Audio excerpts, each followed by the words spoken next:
Chief Roy Danby had a hand on Malik Reese's shoulder before the boy even finished his sentence, pushing him back a full step from the caution tape.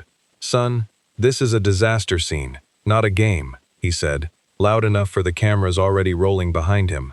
"You need to let the grown folks work." Malik's sneakers scraped backward against broken concrete, and behind him, the collapsed corner of the Willow Court apartment still smoked where the gas line had gone. His hands were shaking, but his voice wasn't. "There's people alive under the laundry room," he said. "I can show you exactly where." Somebody in the gathering crowd already had a phone up, and she typed one line into a group chat before Danby even answered. Wait, is he actually about to get ignored right now? Danby didn't wait. He turned his back on the boy mid-sentence and waved his crew toward the opposite end of the rubble field. The end Malik hadn't pointed to at all, dust still hanging thick enough in the floodlights to swallow the outline of the building whole. What none of the reporters filming that dismissal could have known, standing in the wreckage of a building that used to hold 40 families, was that the 12-year-old they'd just watched get waved off had spent 6 years learning to read collapsed structures the way other kids learned multiplication tables, and that somewhere in his backpack, folded flat inside a certification card sleeve, was proof of exactly why he knew what he knew. Nobody dismissing him that night would be dismissing him by the end of this story. Malik's grandfather, Cornelius Reese, everyone in the neighborhood just called him Cornbread, had spent 31 years pulling people out of buildings just like this one before his knees gave out and forced him into a cane. He'd started teaching Malik the trade the way his own father had taught him, tracing pancake collapse patterns into the margins of a church bulletin, explaining the difference between a lean-to void and a V-shaped void with 2 fingers pressed flat against the kitchen table, the coffee going cold between them every Saturday morning. Malik had gone through the youth cadet program at the training academy quietly, on weekends, never mentioning it at school, riding 2 buses each way to get there because his mother's shift never lined up to drive him. The laminated certification card in his backpack said Junior Urban Search and Rescue, Level 1, in letters small enough that nobody had ever asked to see it. Cornbread stood behind the tape that night too, cane planted in the gravel, saying nothing, watching his grandson get waved away from the one building on that street. He actually understood better than anyone else standing there. 20 minutes later, still refused, Malik climbed the barrier tape and started walking the perimeter of the collapse himself, close enough that a firefighter had to physically grab his jacket and haul him back behind the line, while Danby shouted at him over the radio traffic to stay out of an active scene.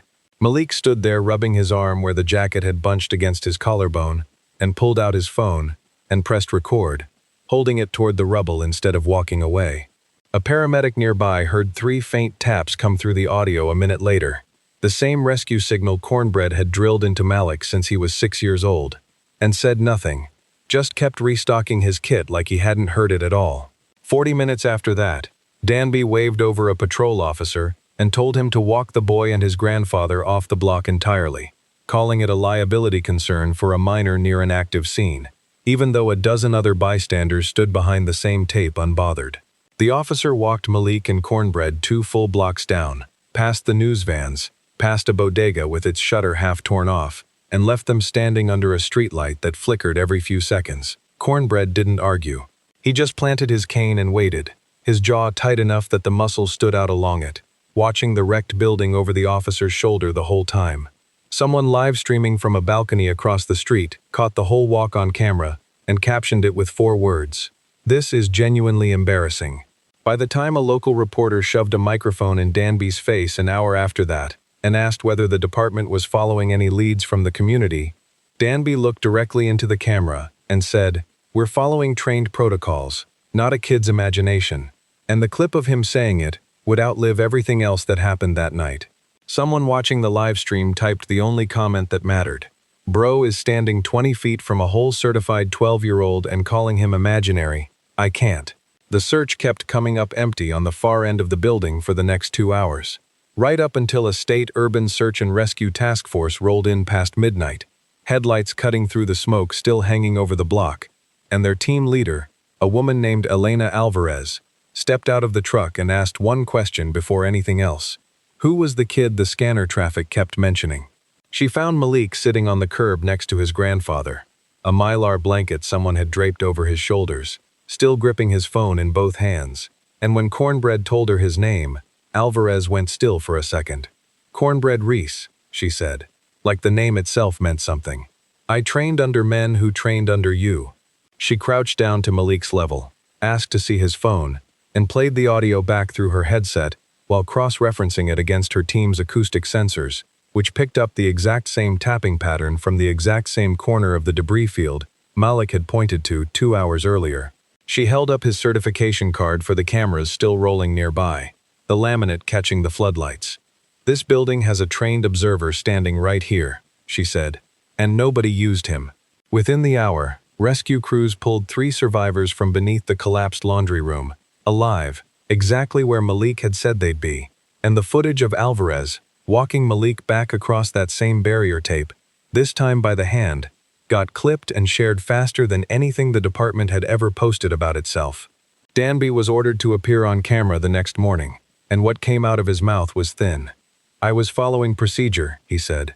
I didn't realize the kid actually had training. Malik looked at him and said only, "You didn't ask." Then he turned and walked back to where his grandfather was waiting.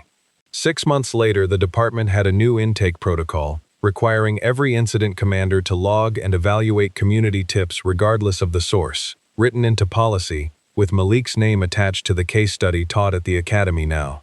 Danby was reassigned off-field command permanently, quietly moved to a desk reviewing equipment inventory instead of running scenes, his name still surfacing every time the clip resurfaced online.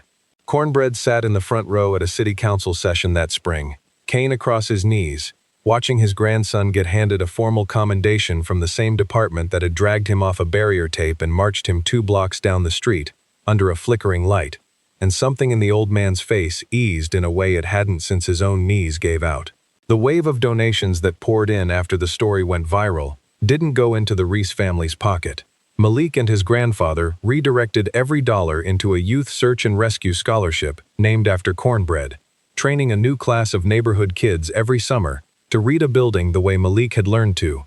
2 buses each way, coffee going cold on a kitchen table nobody outside that family ever knew about. None of this happened exactly the way you just watched it.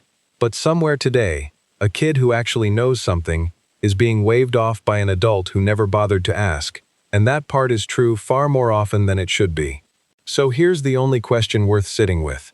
If a 12-year-old walked up to you tonight and said he knew exactly where to look, would you have listened, or would you have waved him off too? Tell us honestly in the comments. If this one moved you, hit like, share it with somebody who needs the reminder, and subscribe, because there's another story just like this one on the way.